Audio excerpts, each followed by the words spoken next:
Como era o poder experimentado na igreja nos primeiros dias? Comentário de Mari Persona.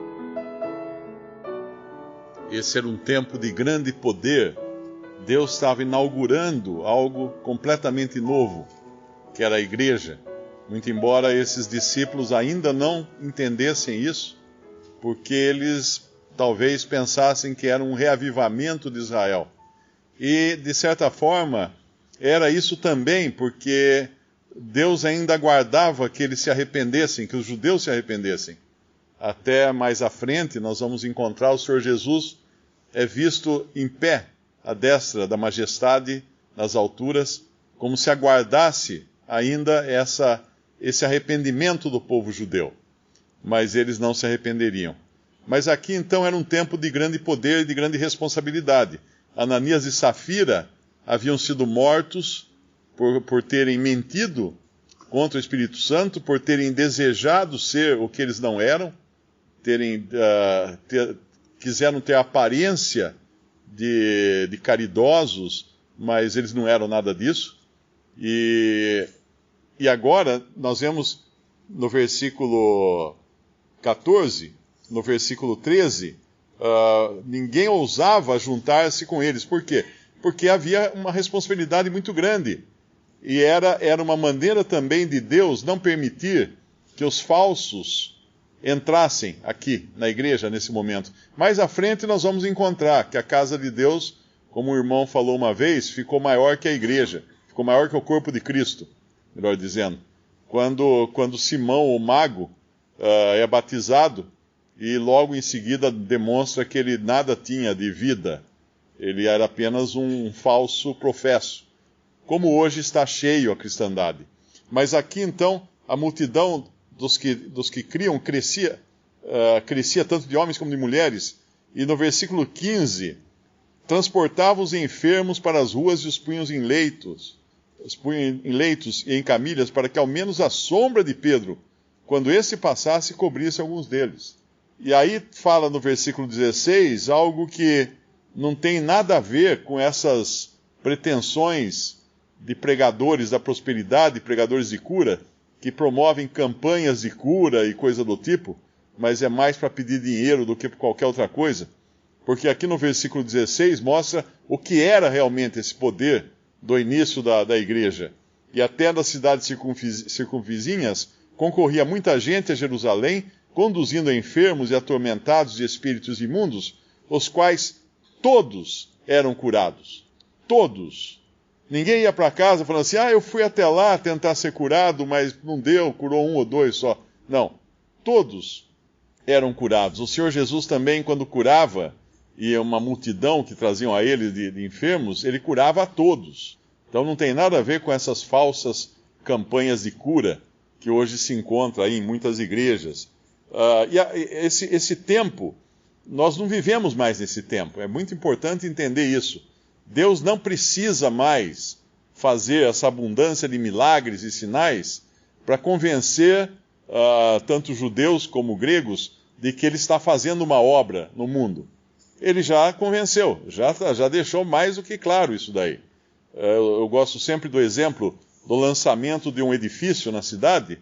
Eles soltam rojão, eles fazem carreatas pela cidade, anunciando o lançamento de um empreendimento, tem música, tem moças com bandeirolas nas esquinas, é feito toda uma festa para avisar que um grande empreendimento está sendo construído na cidade. Mas depois que é construído, ninguém mais vai fazer isso. Não faria sentido o prédio já pronto e o pessoal continuar soltando rojão. Ninguém ia conseguir dormir no prédio. Mas aqui era o começo. E no começo Deus tem que fazer isso. Essa inauguração, a inauguração tem poder, tem festa, tem manifestações, tem muitas coisas para chamar a atenção de todos. Hoje não precisamos mais. Pela fé, hoje nós cremos e não precisamos de sinais e manifestações.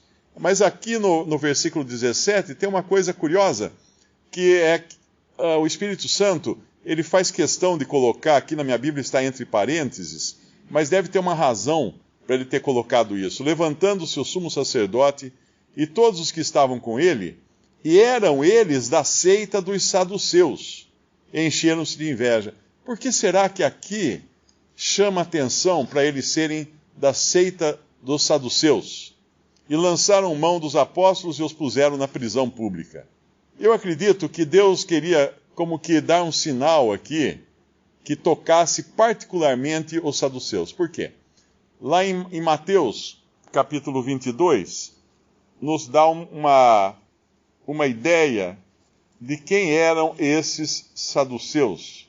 Capítulo 22, versículo 23, diz assim: No mesmo dia chegaram junto dele, junto do Senhor Jesus, os saduceus, que dizem não haver ressurreição, e o interrogaram. Os saduceus eram uma seita dentro do judaísmo que não acreditava em anjos, não acreditava em ressurreição, não acreditava, eu acho que em vida depois da morte, se não me engano, tem mais uma característica. Em espírito, não acreditava em espírito. Então, era uma seita dentro do judaísmo. Tinha os fariseus, tinha os saduceus, tinha os essênios, que a Bíblia não fala deles, mas se sabe que era uma comunidade mais monástica, que vivia no deserto. Tinha os herodianos, que era uma seita mais política, mais ligada a Herodes. Mas tinha esses saduceus, que não acreditavam na ressurreição. E o que vai acontecer aqui é como se Deus mandasse um recado para os saduceus. Porque quando eles mandam prender a Pedro, no capítulo 5 aqui de Atos, versículo 17, eles eram da seita dos saduceus, encheram-se de inveja, lançaram mão dos apóstolos e os puseram na prisão pública. Mas de noite um anjo do Senhor abriu as portas da prisão e, tirando-os para fora, disse: Ide, apresentai-vos no templo e dizei ao povo todas as palavras desta vida. Ele chama aqui a fé cristã desta vida. São palavras que os outros não tinham. Apenas esses discípulos de Cristo podiam ter essas palavras desta vida. Que vida? A vida que nós temos em Cristo. Eu creio que é essa vida que ele está falando. Algo diferente, algo que o mundo não pode ter. Ide, versículo 21, e ouvindo eles isto, entraram de manhã cedo no templo e ensinavam. Chegando, porém, ao sumo sacerdote, os que estavam com ele convocaram o conselho e a todos os anciãos dos filhos de Israel e enviaram servidores ao cárcere para que de lá os trouxessem. Mas, tendo lá ido, os servidores não os acharam na prisão. E voltando, lhe anunciaram, dizendo: Achamos realmente o cárcere fechado, com toda a segurança, e os guardas que estavam fora, diante das portas, mas quando abrimos, ninguém achamos dentro. Então o capitão do templo e os principais dos sacerdotes, ouvindo essas palavras, estavam perplexos acerca deles e do que viria a ser aquilo. Eu estava lembrando, quando eu li essa passagem, eu me lembrei de um versículo que é Atos capítulo 2, versículo 23, quando Pedro faz o seu discurso: A este que vos foi entregue pelo determinado conselho e presciência de Deus, tomando-o vós, o crucificaste e mataste pelas mãos de injustos, ao qual Deus ressuscitou, soltas as ânsias da morte, pois não era possível que fosse retido por ela. O que o Senhor acaba de fazer aqui com Pedro, bem diante dos olhos desses saduceus que não criam na ressurreição, é mostrar que eles também não podiam ser retidos pelas prisões que eles tinham colocado, aqueles homens. Assim como a ressurreição deixa claro que é impossível reter os salvos na morte, como foi impossível reter o Senhor Jesus na morte. Eu acho que é um recado muito claro para os saduceus ali. E nós temos uma outra passagem também em Hebreus. Em Hebreus fala dos que estavam com medo da morte.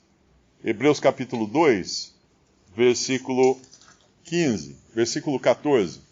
E visto como os filhos participam da carne e do sangue, também ele participou das mesmas coisas, para que pela morte aniquilasse o que tinha o império da morte, isto é, o diabo, e livrasse todos os que com medo da morte estavam por toda a vida sujeitos à servidão. Nós temos já esse privilégio antes mesmo de nosso corpo passar pela morte, porque já estamos livres, inclusive da morte. Se nós morrermos, na realidade, ela não pode nos reter mais, porque o nosso predecessor entrou na morte e saiu da morte. E agora, o que fala aqui?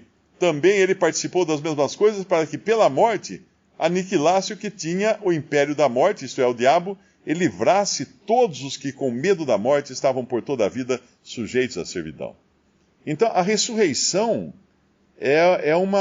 não existe cristianismo sem ressurreição. É impossível a fé cristã sem a ressurreição. E aqui nessa hora eu fico imaginando a cara desses saduceus quando os guardas voltam e falam que estava tudo trancado e não tinha ninguém dentro da cela. Mas como que eles saíram? Não é? Como que eles saíram? Estava tudo trancado. Na ressurreição do Senhor Jesus, foi tirada a pedra, mas eu creio muito mais como sinal do que como necessidade. Porque não precisava tirar a pedra também, se o Senhor não quisesse que tirasse, porque ele teria atravessado a pedra, como ele atravessou as paredes ao entrar no cômodo onde estavam os discípulos escondidos com medo dos judeus. E quando nós pensamos em como estava a sua roupa, as faixas, né, os lençóis nos quais ele foi enrolado, eles estavam como que se tivesse saído um corpo de dentro. Eles não foram desenrolados. O lenço também não foi desenrolado. Eles enrolavam um lenço na cabeça, o lenço simplesmente esvaziou-se da cabeça que estava ali. Assim como os panos. Diferente de quando Lázaro sai do túmulo, o Senhor ordena que os homens desatassem, os discípulos desatassem Lázaro. Por quê? Porque precisava tirar as faixas, desenrolar. Mas aqui era uma ressurreição do Senhor, já no seu corpo glorioso e perfeito. Um corpo que não tem mais limites. As faixas não limitavam o seu corpo. Os panos não limitavam. As paredes não limitavam o seu corpo. Então nada poderia barrar aquele homem ressurreto. E aqui o Espírito Santo dá um sinal de que nada poderá mais impedir aqueles que são discípulos do Senhor ressurreto. Nem mesmo as cadeias poderão pará-los, nem mesmo os açoites, porque eles vão ser tirados da prisão, vão ser repreendidos, vão ser açoitados e vão voltar para onde? Vão voltar a fazer o que estavam fazendo, pregando o nome de Jesus, que eles tinham sido proibidos de pregar aquele nome. Eu costumo receber mensagens, geralmente de jovens, se queixando de que no emprego é perseguido por ser crente, ou na escola é perseguido por ser crente, ou não consegue arrumar namorada porque é crente, e todos se queixando de sofrerem afronta pelo nome de Jesus. Não é interessante isso? Se queixando de estar padecendo afronta pelo nome de Jesus. Mas deveria ser o contrário.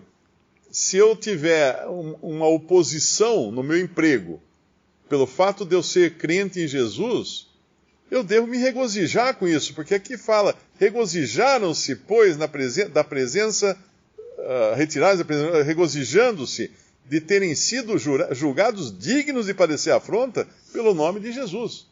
Cada vez que nós somos afrontados por sermos crentes em Jesus Cristo, isso deveria ser motivo de regozijo, e não de abaixar a cabeça e falar assim, por que eu fui falar que eu sou crente, né? Por que eu fui dizer isso? Por que eu fui dar testemunho de Jesus? Não, é justamente um privilégio, é como se fosse um cumprimento. O mundo nos cumprimenta, o mundo nos dá os parabéns na forma de açoites ou de padecimento quando descobre que cremos em Jesus. E nós deveríamos nos alegrar por isso, e não nos entristecermos e acharmos que é injusto.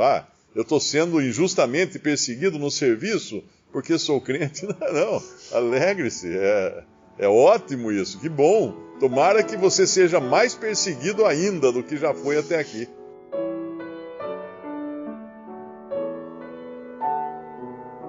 Visite Respondi.com.br. Visite também 3minutos.net.